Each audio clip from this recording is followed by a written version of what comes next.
तो बच्चा लोग का हलवा आज जो है हम बनाएंगे प्रश्नावली 6.5। इससे पहले का जितना क्वेश्चन था ना सब सॉल्व हो चुका है, खाली बचा हुआ है अब ये और इससे आगे का।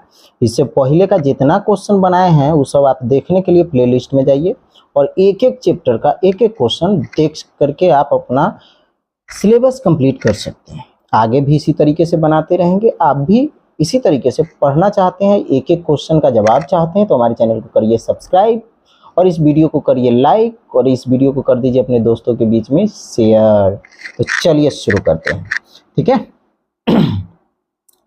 प्रश्नावली 6.5 का क्वेश्चन नंबर 1 क्या कर रहा है, कुछ त्रिभुजों की भुजाएं नीचे दी गई है, निर्धारित कीजिए कि इनमें से कौन कौन से त्रिभुज समकोण त्रिभुज है। इस स्थिति में कर्ण की लंबाई भी लिखिए, ठीक है। अब आपको इसमें से बताना है कि कौन सा त्रिभुज समकोण है, ठीक है।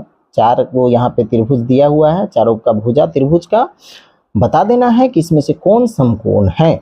अगर आप बता देते हैं कि इसमें से कौन समकोण है तो फिर उसका जो कर्ण है वह कितना लंबा है यह बताना होगा। तो टेंशन नहीं लीजिए, सर है यहाँ पे, टेंशन नहीं लेना है। अभी देखिए इसको हम कैसे बनाते हैं। तो सबसे पहले तो पहला टारगेट क्वेश्चन नंबर 1 ना होगा, तो चलिए इसी को जो है हम हल करते हैं। तो क्वेश्चन नंबर 1 को जो है हम यहाँ पर लिख लिए, ठीक है। कलमवा लगता है हेरा गया, मिल गया। चलिए शुरू करें।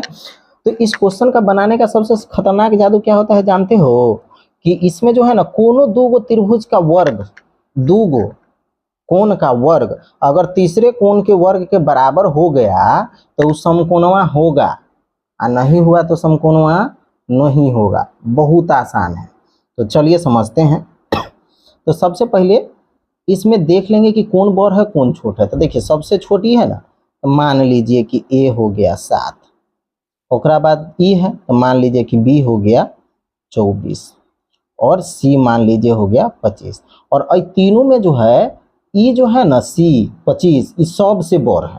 तो यानी कि हम ये कह लेते कि ई दोनों का वर्ग करेंगे ना तो इसके बराबर होना चाहिए, इसके वर्ग के बराबर होना चाहिए। अगर हुआ मतलब ये समकोण त्रिभुज है और नहीं हुआ तो ये नहीं है। देखिए बहुत आसान है, कैसे करेंगे इसको।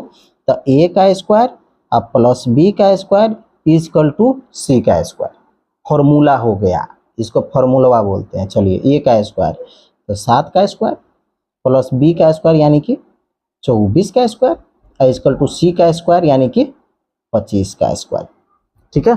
सिंपल साधा बात, सबको लिख दिए। अब सब का करना का है आपको स्क्वायर। तो चलिए अब करिए आप 7 का स्क्वायर। 7 का स्क्वायर करिएगा तो कितना होगा, 7 सते 49 प्लस 24 का स्क्वायर करिएगा तो कितना होगा 576 और 25 का स्क्वायर करिएगा तो कितना होगा 625 हो गया। अब चेक करिए इसको जोड़ के कि 625 हो रहा है कि नहीं।